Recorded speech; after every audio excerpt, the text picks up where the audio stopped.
Thielk. Good morning. It's wonderful. It's wonderful to be able to speak with you today. You've been in Regina now, living in Regina now for how many years? Since 2009, which would be 7 years. Mm-hmm. Yes, 7 years. Mm-hmm. In June or July, I believe I came. I've often wondered when I see you around if you have one of those Energizer batteries in you.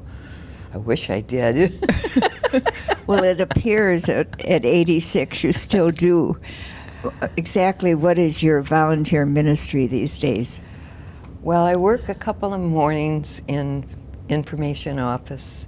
Rose had asked me even before I moved here if I would work in the office. And basically what I do there is try to get the histories of the sisters when they move here. Just a basic history of where they were missioned and their degrees and mm-hmm. things like that, their parents and their brothers and sisters. And I just work on, and that's the kind of work I do there. And then I volunteer in the finance office, and I do what I call grunt work, mm-hmm. whatever they have that they need to have done, and they don't have time to do it. So, and I tell them that I'm really happy they let me work there. Marilyn Leonard is the one who asked me if I would work there. I didn't know her before, but through the course of the years, through phone calls and things, I kind of got to know her a little bit. And I have had some basic time that I spent in the finance office before I went out to California. Basic, important years in the finance office. Currently, though, wouldn't you applaud the staff there at the finance office? Aren't they remarkable women? I am so pleased with those women.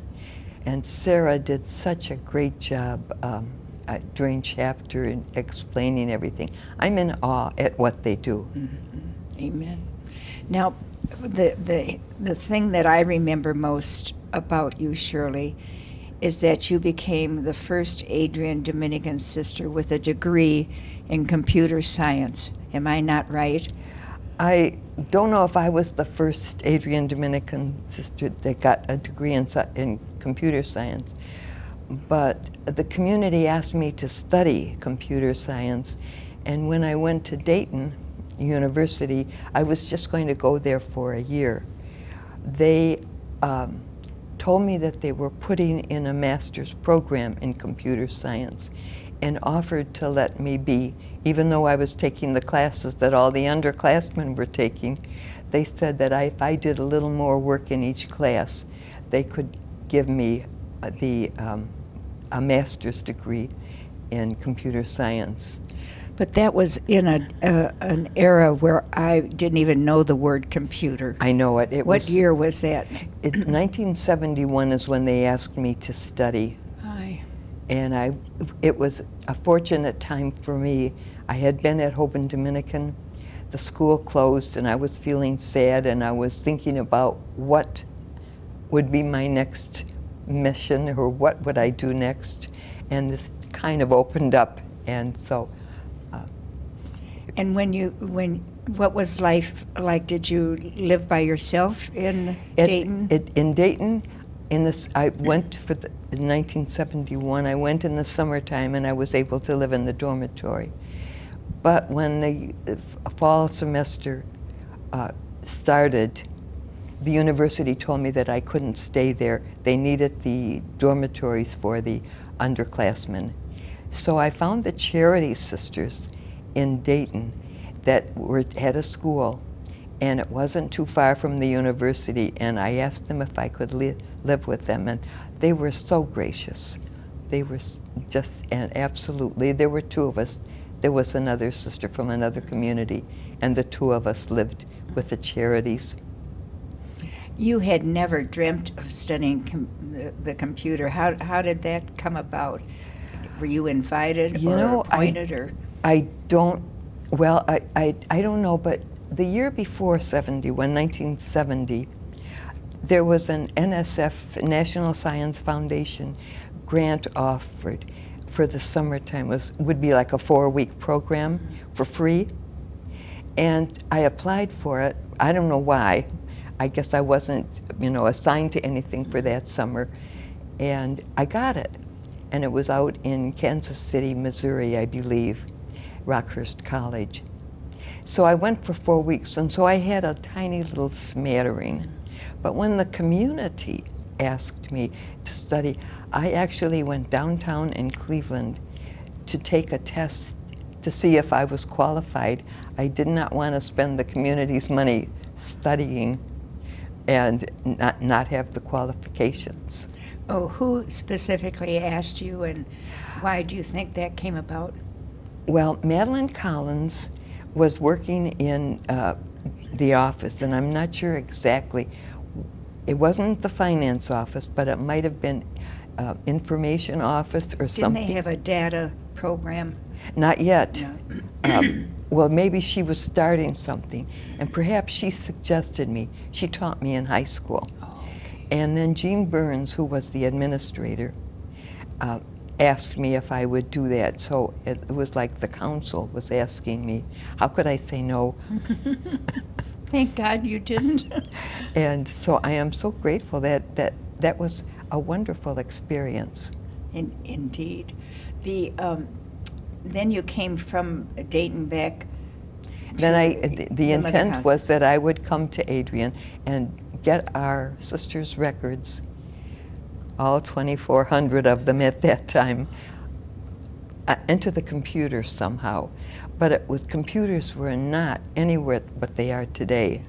I had to write programs and I learned several different languages while I was at Dayton, none of which are applicable today to any of our systems. yes.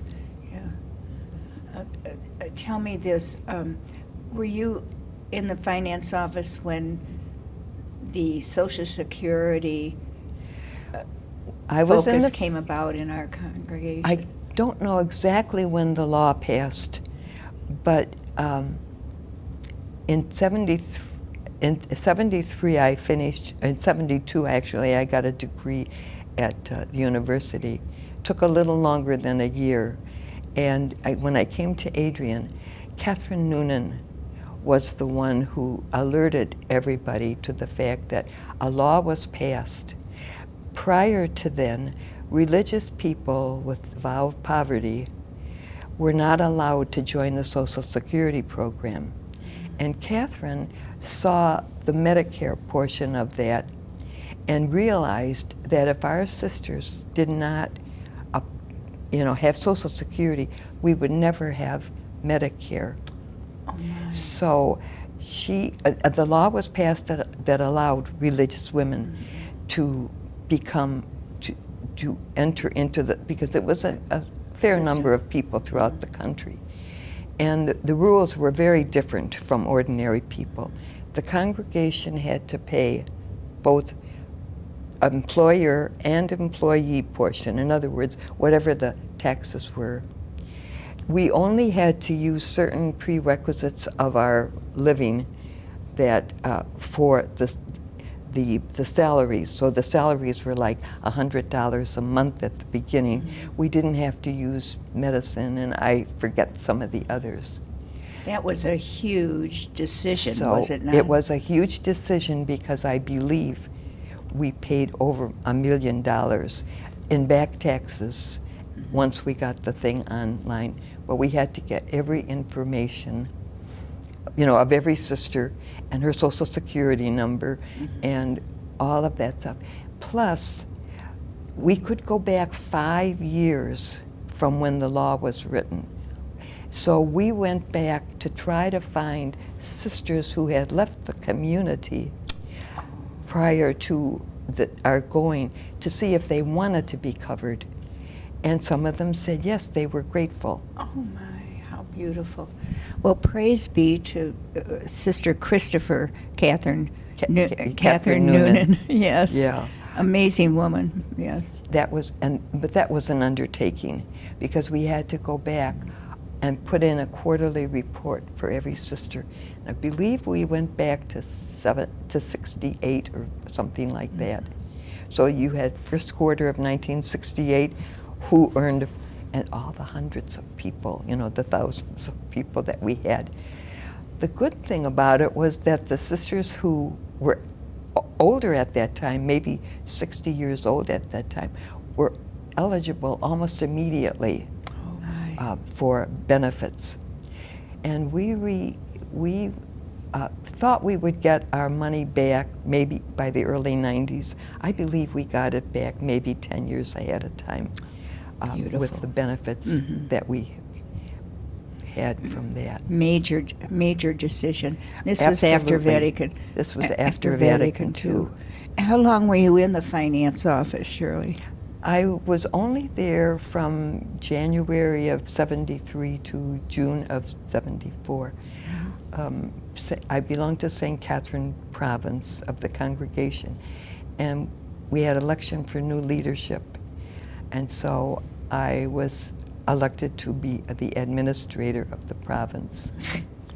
I felt really bad leaving Adrian, because you know, leaving some of the work I was doing too. But you've come full circle now, which is wonderful. But that was a good learning experience for me, and I enjoyed it. I really did. With whom did you minister at the St. Catherine of St. Catherine province? Jane Payette was the administrator, and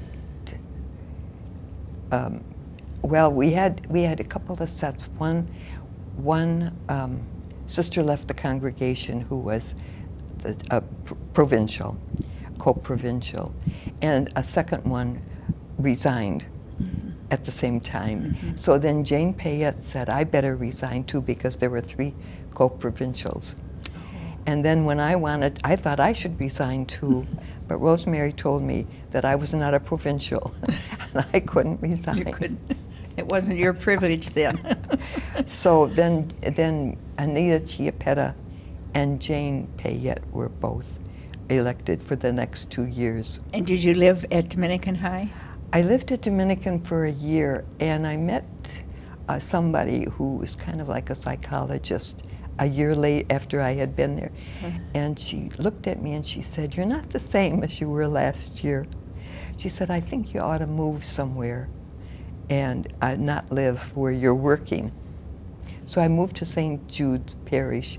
The pastor there was wonderful, said I could live with the sisters there. Well, who snatched you to go to Africa? When I finished my job as administrator, Mary Lou Patro was I'm not sure if she was the provincial of the overseas mission. I forget the exact terms Title. now. But she's the one that asked me. And I had never thought about being a missionary. That was the farthest thing. But did that frighten you at all? Or?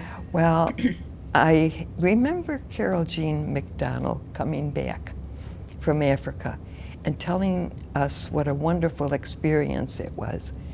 And I thought, if I say no to this, then I'm going to lose something that maybe God wants me to have. So I said yes.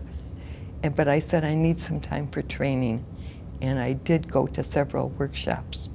And finally, in 1980 is when I left to go to Malawi. Were you in South Africa or Kenya? Kenya was north of Malawi, and Malawi was,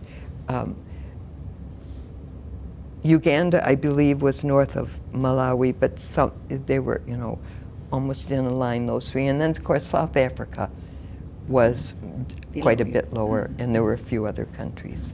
And what was your ministry in Malawi? I taught in a seminary. I taught mathematics and religion in the seminary.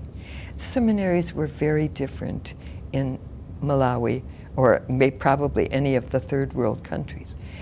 The education was so poor that only about 10% of students got to go to high school. So here's a boy in 8th grade, he wants to go to high school. He doesn't get selected. You have to take a test. All of a sudden, he gets a vocation. And so the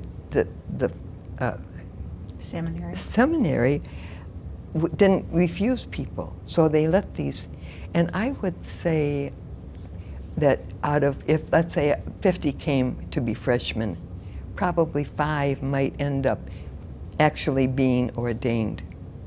But they were there, a lot of them mostly, to get an education. So they were relatively young, I would imagine. So, but we had, in our freshman class, some students who didn't get chosen, didn't pass the test, or quote back wherever they lived. Then they went to 8th grade again and took the test the next year and hoped to get in. So we had a very different kind of grouping. There might be students in there 15 to 20 in freshman year.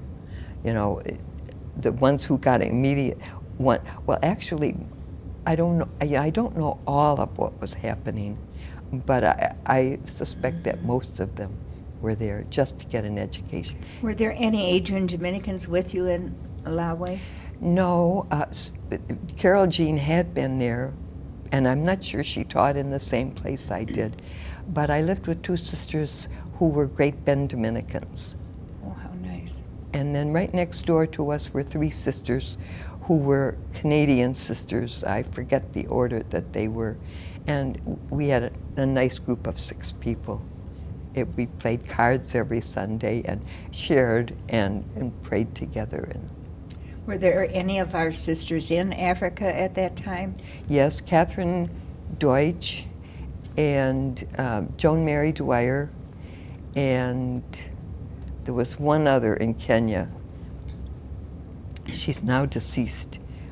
Those 3 were in Kenya. I believe that's all that were. I don't think anybody was in South Africa. Did you ever get together at any time? Not during the year, no.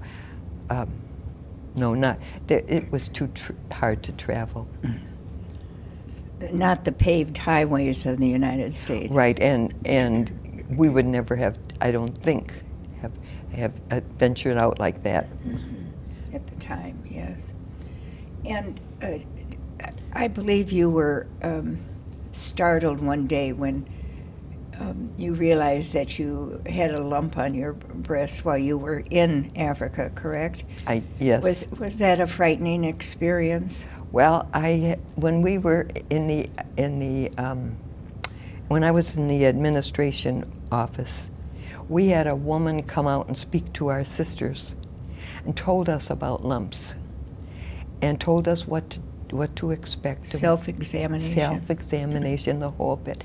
So I thought, oh, this is what the nurse was telling us back, you know, and so I did take some action. In a third world country, it wasn't the easiest, but I did.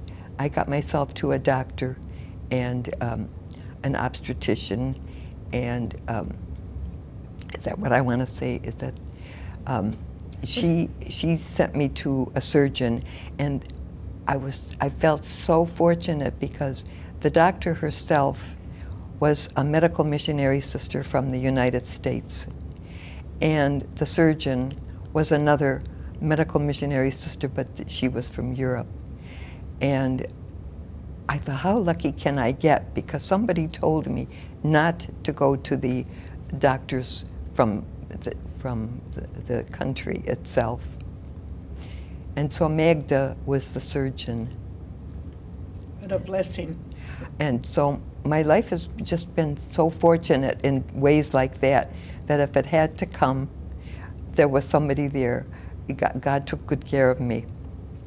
It seems your life has just flowed without any specific plan. There's always someone there to point The to direction. The next. Yes, it is uncanny that anytime, like I said, I never had to go out and apply for a job directly. I had to do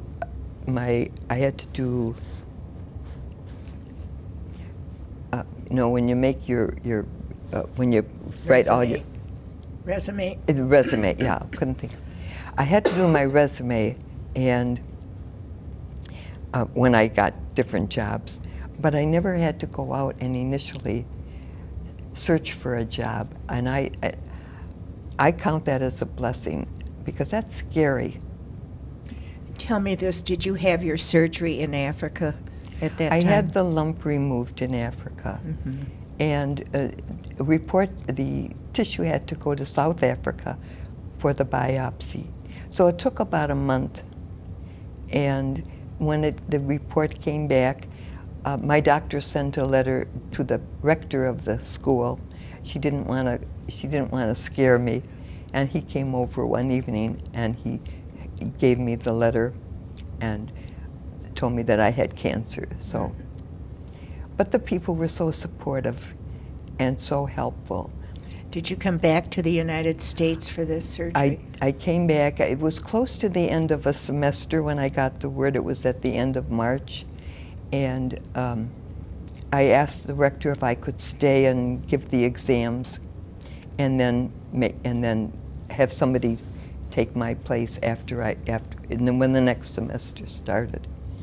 And so I came home right after Easter that year. And did you have surgery right away? I did have surgery right away, yes. The doctor recommended it. And then you had your first experience of Maria, I bet, for recovery. I lived at Maria for about 4 weeks, Oh, yes. how lovely. We are so fortunate, and we have such good care. And that continues. And that even continues. To this day. I know before you came to Regina recently, back to campus, that you had been in the glorious state of sunny California. How lucky are you? That California is wonderful. It is. And that happened magically too, didn't it? That happened magically. I had been working at the finance office for about 11 years and thinking to myself, maybe it's time for me to move. And out of the clear, Sister Julie Heyer asked me if I would like to work at the hospital. And I prayed about it and thought about it and said yes. I learned a little bit about hospitals. I knew nothing about hospitals and how they worked or anything, so it was a good experience.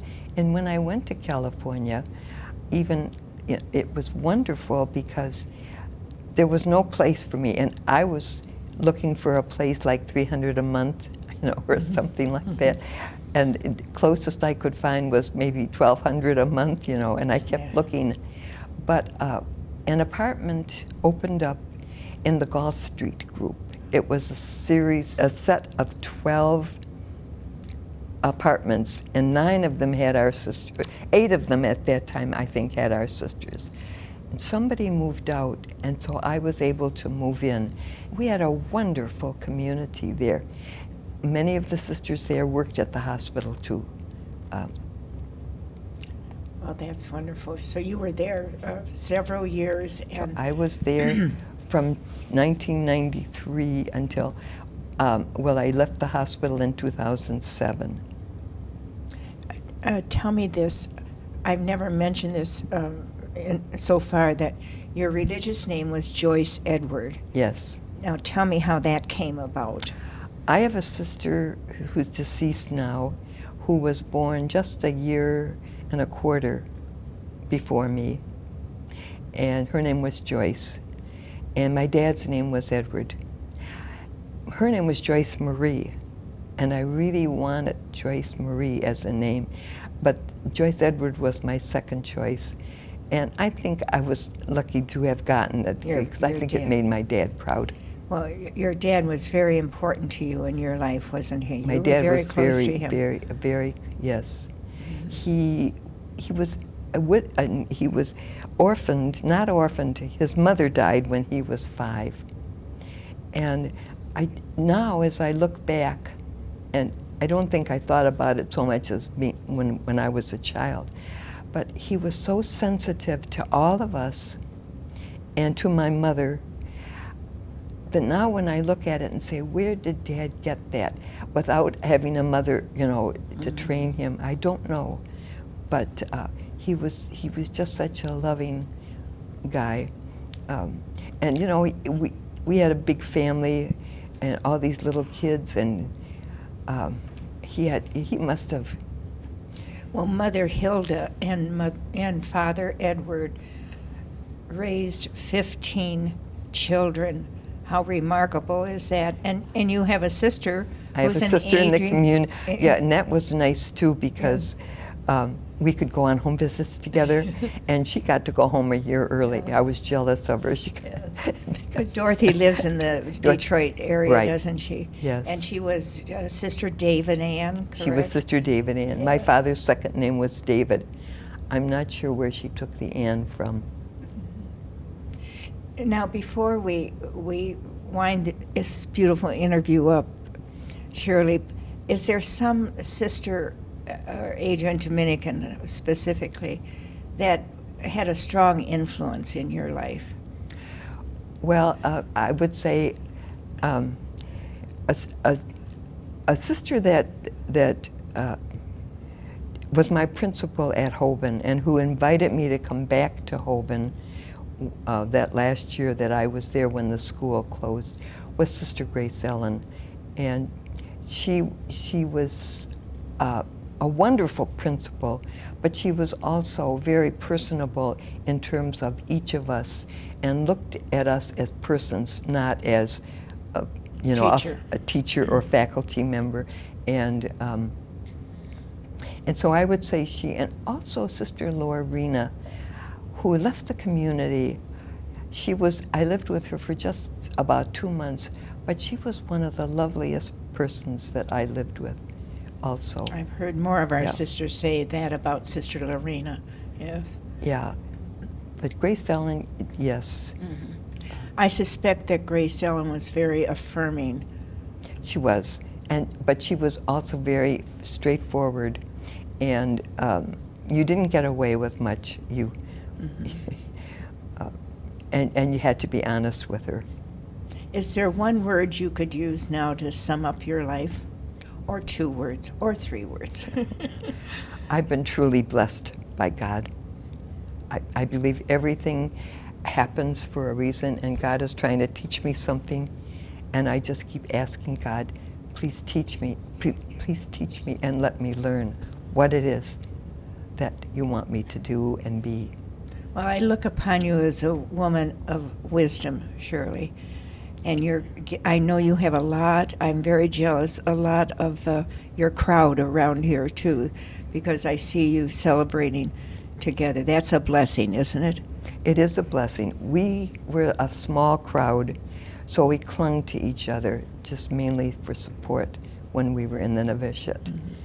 And could you name a couple of those? Jean Burns, Kathleen Treese McCann, Teresa Nightingale, Janet Persick are the ones that are around here. Mary Sane, Margaret Lane, who's down in the garden level, and Louis Arthur, I forget her other name, is also has dementia. And then several have died. Yes.